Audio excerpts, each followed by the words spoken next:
You know, have you ever asked yourself that big question, who am I? And felt like you were just, I don't know, chasing a ghost? Well, in this explainer, we're going to take that question and completely flip it on its head. And trust me, it's a perspective shift that, well, it could change everything. I mean, we've all been there, right? You ask yourself that simple, nagging question, who am I? It feels like it should be the most basic thing in the world to figure out, but when you actually try to pin down an answer, it's like trying to grab a handful of smoke. It just slips right through your fingers. So the second you ask, who am I? What happens? Your brain immediately goes into overdrive, right? It starts flipping through this mental Rolodex of labels. Your job, your role as a parent or a friend, your personality traits. It's just a shortcut, really, a quick way to put yourself in a neat little box.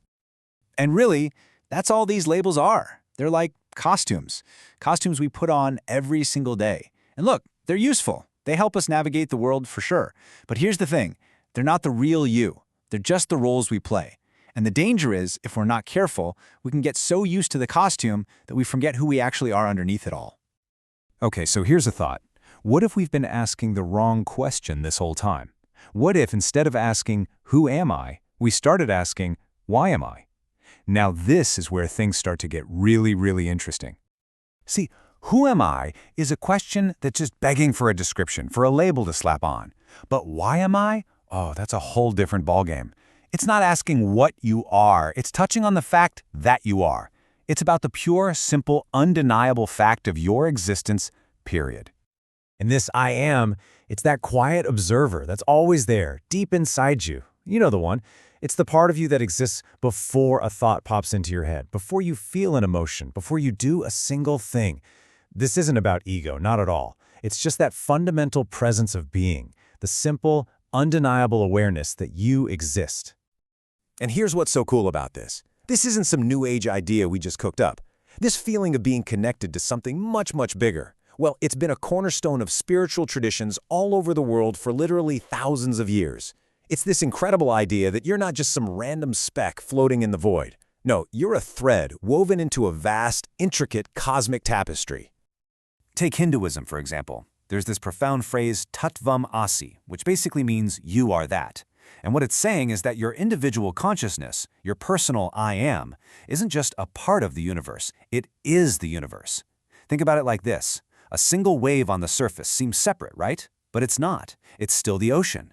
You are that wave, but you are also the entire ocean. And you see the same idea echoed in Sikhism with the concept of Onkar, meaning one reality. It's this beautiful idea that absolutely everything and everyone, all of us, flows from one single universal creative source. We might look different, we might act different, but ultimately we're all just unique expressions of the very same thing. And believe it or not, this idea even pops up in Abrahamic traditions.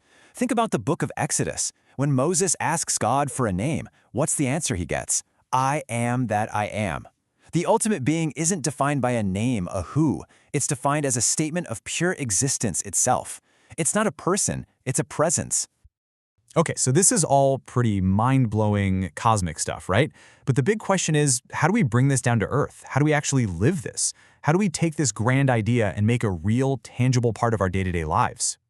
Well, the good news is you don't have to go on some epic spiritual quest or climb a mountain to find this I am. You can actually connect with it right here, right now. It can be through the stillness of meditation or something as simple as just paying attention to your breath while you're washing the dishes. Even just taking a walk in nature can help you tap into that deeper sense of just being. And when you start to operate from this place, from this I am awareness, well, something really amazing starts to happen. That constant, low-level fear that comes from clinging so tightly to all those fragile labels, it just starts to dissolve. You start to realize your purpose isn't something out there you have to find. It's something you already are. You become more present, more engaged, more fully alive. You become more you. I mean, this quote just says it all, doesn't it? You are the universe, experiencing itself from a unique perspective. Think about that for a second. You're not just a tiny thing in the universe. You are the universe. You're the cosmos, looking out at itself through your unique set of eyes. Every single one of us is a different window, a different viewpoint for reality to experience itself. How cool is that? So look, This is more than just a cool philosophical idea to mull over. It's really an invitation to let go of that constant struggle to define yourself, to fit into a box, and to simply allow yourself to be. So I'll leave you with this question. What shifts for you? What changes in your life when you stop trying so hard to define yourself and simply allow yourself to exist?